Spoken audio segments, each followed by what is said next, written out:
members to come in and meet with your business school students or your law students. And each of those registrations can have a fee behind that as well. In many cases, if you get the commercials right, in many cases it can be a break-even endeavor in terms of purchasing the technology and recouping those costs with very low registration fees. So there's some intelligent things that you can do on that level as well. From a functional point of view as well, because you sort of think, well, functionally, how does it work? What can you do? What shouldn't you do or should do? We felt it was important not to pose limits to say, well, you can only do X number of events a year or X number of registrations. We're really about empowering the university to get as many connections as they can and to leverage our technologies as much as possible as well. So in terms of that, we do encourage institutions that partner with us to host as many career fairs and career expos as what you physically can. That could be, some institutions we see, they might run a career fair at the school and faculty level, bringing in all your engineering business contacts to meet with your engineering students, and same thing with your other schools and faculties. One thing that is sometimes gets a little bit forgotten or overlooked is, connecting students with industry. There's two parts of it. You want your students to get some valuable connections, but you also want to protect your university brand. You want to make sure that your students aren't going in front of industry partners and umming and ahhing and not really knowing what to do. Like, you want them to have the confidence to sell the brand that is your institution as well. So what we've done with that is we've made sure that you've actually got, we want to make sure that we've provided prepping tools, mock interviews that are pre-recorded. Students can sort of go through the Q&A sort of process. Tell me about your leadership skills. Tell me about what you want to do after studies. So, get them to practice and refine that. And they can go back and watch the recordings as well, so they can self-critique. Also things like, attending information sessions and workshops before career fairs to get them to understand, you should have your CV updated. You should have cover letters ready to go. And then on that note, making sure that their cover letters are to a reasonable format. So actually giving our institutions CV building tools where you can set the format so that it's not, random chaos on that screen. And we like to make it really easy for students as well. So, really easy browsing of employer profiles, providing our institutions with a full CRM system so you can track what's happening with your industry partners, how many are they connecting with, campaign management tools and the like as well. So lots of different tools in there to provide institutions with that end-to-end solution, not just host an event and fingers crossed it goes well. There's a lot of prep that goes into these things in terms of achieving the quality that we all strive for. What I wanted to show you here was, because I think this is, it's really important to us, making sure that user experience is a rich one, that it's engaging as well. So just an example here. So this is an employer interface. So as they're logging onto the system, the event hasn't quite started, so there's no up and coming chats. But you've got that countdown timer. Individual reps can sort of jump on and flag whether they're online, busy. If they need to take a call, they can step away, because you might have multiple reps from a company participating. And as you can see here, as the students sort of browse the employer profile and jump into the queue, this is what happens from the employer point of view. Now, sorry, if I just skim back there for a second. One of the challenges with in-person events is that both the employer and the student can kind of waste a good amount of time just sort of asking those really basic high-level questions. What we do in here is we actually allow employers to browse the CV or the resume of the student before the employer initiates the chat. So for an example here, employee goes in, has a look at the CV, captures that high-level information, great. Once they're ready, they then initiate the chat, which is Zoom or GoTo or Microsoft Teams. At the end of that, So we do, again, because it's digital, we can capture all of that data regarding not only how many connections they made, but how long they were talking with individual students. And that's really valuable to the careers and employment team, because they can sort of say, well, I had 50% of my students were only connected for 1 minute or less. So there's obviously something wrong there. Whereas if your students were connecting for 10, 15 minutes, you can see that there's some good quality connections there.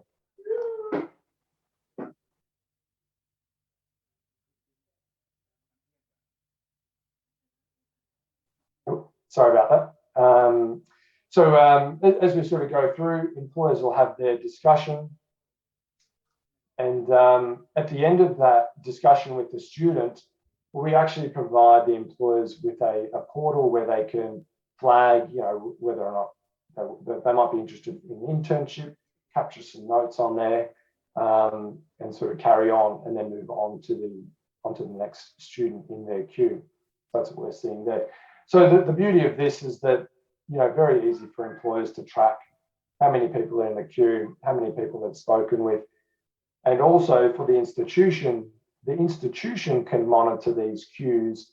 And let's say you manage to get PwC come along and join your career fair. If they have 1,000 students in the queue, you can quickly jump on the phone to PwC and say, hey, we've got a pretty big queue. Would you mind getting a few more reps in to sort of respond to those student queries? In terms of the student experience, again, fairly similar. We try and keep it intuitive, easy to use. For students, they'll log in, they sort of see these employer profiles. These employer profiles can have YouTube links, company culture information, all of the current positions available, whether they're internships or whether they're graduate roles as well. So students are able to really browse the back-end details of employers before they go and join into any queue. But for students to join a queue really easily, and once they're ready for a chat, really simple, they just go in and join that chat. Same sort of thing, that initiates the Zoom link or the GoToMeeting link. They'll have that discussion with the employer. When they come out of that, again, really similar. We provide students with their own database view where they can record notes. Maybe they need to update their CV or put a personalized cover letter together and send that off. So yeah, really nice and easy to use. A lot of alert notifications to it. But again, we were talking in the session prior, we're talking about everything moving to the online and sort of AI, artificial intelligence behind things, and data analytics also. And what we really strive to achieve is to empower our institutions to continuously improve everything that they do. And one of the tools of doing that is to provide data analytics. So for an example, this is just one of the dashboards that we provide, but being able to see the trend of things like job applications or the frequency and trend of how many interviews are being conducted, how many resumes are being uploaded into the system, all that sort of stuff. So really, really valuable data. And then when we break it down into the individual career fair or individual event that we might be working with, one of the other elements is actually looking at, this is an example, sort of simplified dashboard, but it's a mini career fair. I can see all of my registered organizations. I can see how many reps I had at each organization. And then I can see, this is actually can be live data. I can see how many students are in the queue for each rep, and things like, how many completed discussions and how many group chats as well. So I think, we've had some really successful results come from many universities. One in particular was with Texas A&M University. They were quite an early adopter to move into the virtual career fair landscape. I think in a period of 12 months, they ran around 43 virtual events. So, that was central careers, but it was also each of the faculties and schools. And just one of their events in particular was the engineering careers fair. they had just under 300 employers register. And out of those 300, they had over 1,000 reps. So that's really good stats. I mean, on average, that's 3 reps per industry partner. 5,000 students attended, and over 13,000 video meetings as well were facilitated through that. And I think we did pull some updated stats just the other day, and I think year to date for this current year, we've facilitated over 2,700 virtual career fair or career expo style events in total. You know, to give you some idea of scale, in total we've had 73,000 industry partners register and participate in those different events. I think overall we've also had around 213 students across all those different events register. So yeah, really impressive stats. And the reason why I wanted to focus on this is that there are lots of challenges in the university landscape at the moment. Everyone's, you know, looking at what projects should we do or shouldn't we do, and then also how quickly or how difficult are these projects to stand up, you know, to implement. So I thought this would be hopefully a valuable use case for an example of an easy way to connect students with industry partners without incurring you know, ridiculous costs, and something that can actually achieve almost immediate results. I think for some of our institutions in Australia, we were able to have this up and running, fully configured, all trained, you know, all the training done within sort of 6 to 8 weeks. So, you know, this is not like a project that takes months and months to roll out. It's a relatively quick process for us. So with that, I'll just pause and see if there's any questions at all.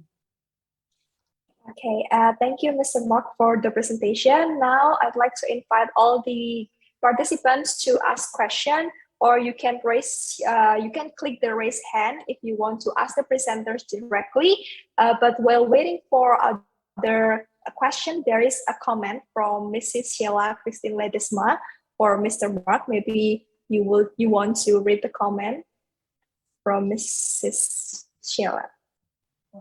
Yes, okay.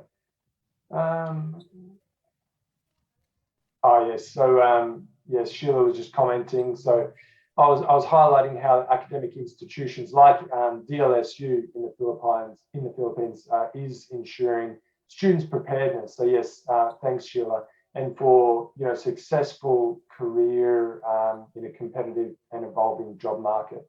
And look, Sheila, you're absolutely spot on there. It is a highly competitive space. When you look at you know, trying to get your graduates into those graduate roles, yes, without these sort of introductions to industry, you're largely leaving it to chance. And ultimately, yes, it's been great to work with DLSU. They've really sort of taken this challenge head on, and looking to really facilitate some really valuable connections as we move into next year between their students and their industry partners as well. Okay, so for other participants, do you have any questions? You can just type your question in the chat box or just unmute yourself. Okay, so while waiting for other question, maybe we wait 1 until 2 minutes. Mr. Mark, do you want to add some information or make a closing statement? Yeah, look, sure, thanks, Missy, as well. So if you haven't had much exposure to Simplicity and what we do tackle some of those larger ethical and more sensitive areas and challenges that universities are faced with. And I think Dr. Aaron, I was, you know, reflecting on your comment there that, you know, sometimes within business the ethics can be questionable at times, but look at Simplicity, we really do strive to empower universities to do the right thing and to create a world of accountability and transparency as well. And it was probably in one of the earliest slides that we had up, but Simplicity work across not only employability and industry engagement areas, but also across areas of academic integrity, complaints, student well-being, like health and well-being, disability and equity and the like as well. So because we are an EdTech focused company, we typically find that as we start working with an institution, that technology stack quickly grows, and that institution will typically adopt a fairly large suite of the solutions that we provide, because essentially we sort of work with institutions across that whole area of student life. And from an institution's perspective, it's so much easier working with one provider where everything is kind of, you know, nicely integrated. And obviously there's an element of trust there. You know, once you've sort of worked with us once, you'll appreciate why we are at the scale that we are. But no, look, I would just like to wrap up and say thank you very much for allowing Simplistic to join the event. And I think the sessions have been great so far. So thank you very much. Okay, thank you, Mr. Mark. And I'm afraid that we have limited time. So if you have any other question, you can just directly contact Mr. Mark in person. So now, once again, I want to say thank you for Mr. Mark and all the participants. Then now I will return the time to our MC, Mr. Retang and Ms. Irene. Thank you.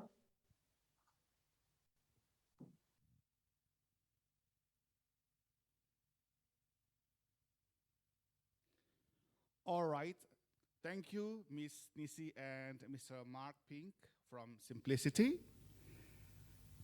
And now, ladies and gentlemen, we are entering parallel session 1 and parallel session 2. And for the presenters, please enter the room that the committee already assigned you. And you just want to remind you, after the parallel sessions 1 and 2, we kindly ask you to return to the main room. So don't run away. Come back to the main room. So have a nice parallel sessions and see you later. Thank you.